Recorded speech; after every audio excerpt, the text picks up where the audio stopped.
So if you guys are looking into starting a sawmill and you're thinking, hey, I'm going to buy a sawmill and I'm going to edge the boards on the mill. The problem with that is you can't just edge one board on the mill. So your clamp that goes in here to the side arm supports will not let you just clamp a single board. Most boards in the industry are 1.125 for the standard size lumber. Nobody really saws them 1 inch, but even at 1.125, your clamp that's on the mill here doesn't want to pinch just one board. So with that, let's say you've just got this mill. When you cut lumber on this, you're going to have a board or two on each side of this, especially if you're cutting grade. Now this isn't a grade log, but if you were cutting grade, you would want to get the exterior grade boards out of it. So that means that you've got to edge them somewhere. So if all you've got is this mill, and you can look at any mill. This is an LT70 Super, but if all you've got is this mill and you're looking to edge boards, it's going to take you probably 3 times what it would if you had an edger. And I'm going to show you a couple of boards on here, and this is kind of a 2-part deal. Why you want an edger and what to look for in an edger when you're looking to buy one. Now, I know there's many companies that offer edgers to people, and a lot of them, to me, are not up to an industry standard. Even the normal Wood-Mizer one is not something I would consider. And we'll get to that in a little bit, and I'll show you why. But when you're looking at these edgers and you're thinking about buying one, you're going to want to buy one with 2 blades.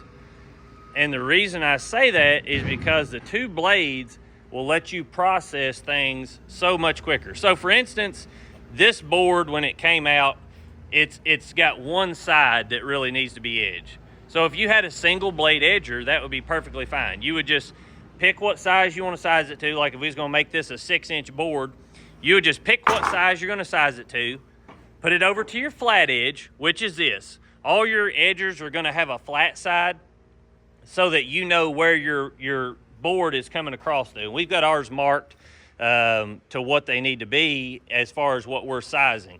They'll all have a scale on them or a little turn dial that turns it to, from here to your first blade would be 6 or whatever. So I'm going to have them started up. Let's say you've got a single-sided edger. This right here is what you would do. You would put it on the size that you want. He's got it on 6. He's going to start it up, push this through, and I'll show you guys what it comes out the other side as.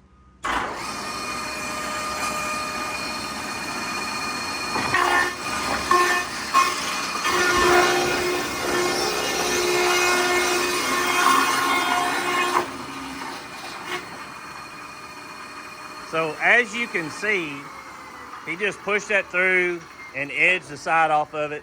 This is enough.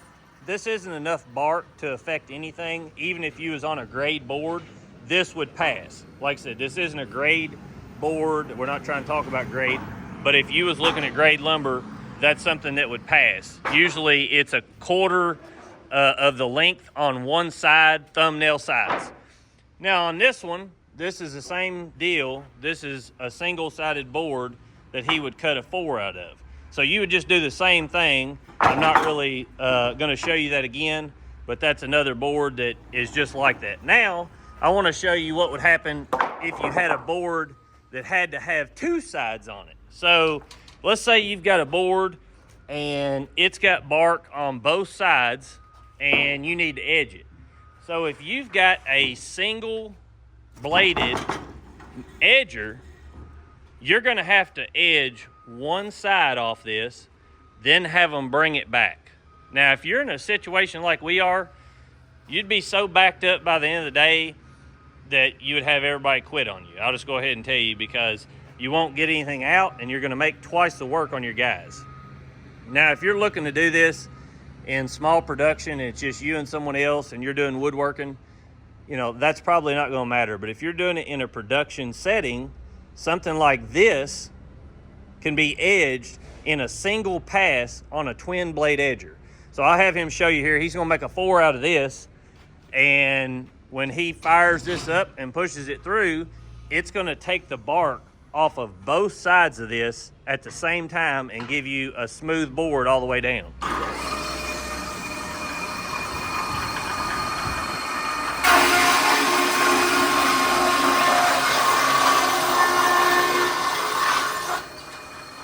As you can see, it cleared the bark on both sides at the same time, so he doesn't have to send it back.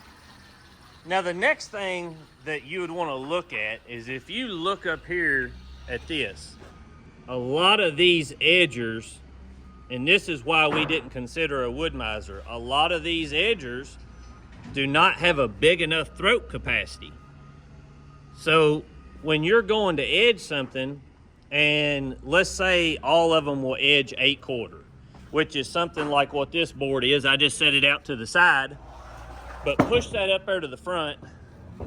This is a piece that didn't matter, but when you look, you can see how much capacity I've got left. Now, a lot of these edgers, when you're looking at them, they don't have that much ability to edge over 8/4. So as long as you're not doing anything over 8/4, you'd be just fine. But here's where we really shine is, so let's say that you've got a huge log, something like this, and you're trying to process 2x4s out of it, or 4x4s, or 3x4s, and you square your center up in this, and you've got to edge it somewhere. So let's say you get 4. You've got a 4x4, 4x4, 4x4, 4x4.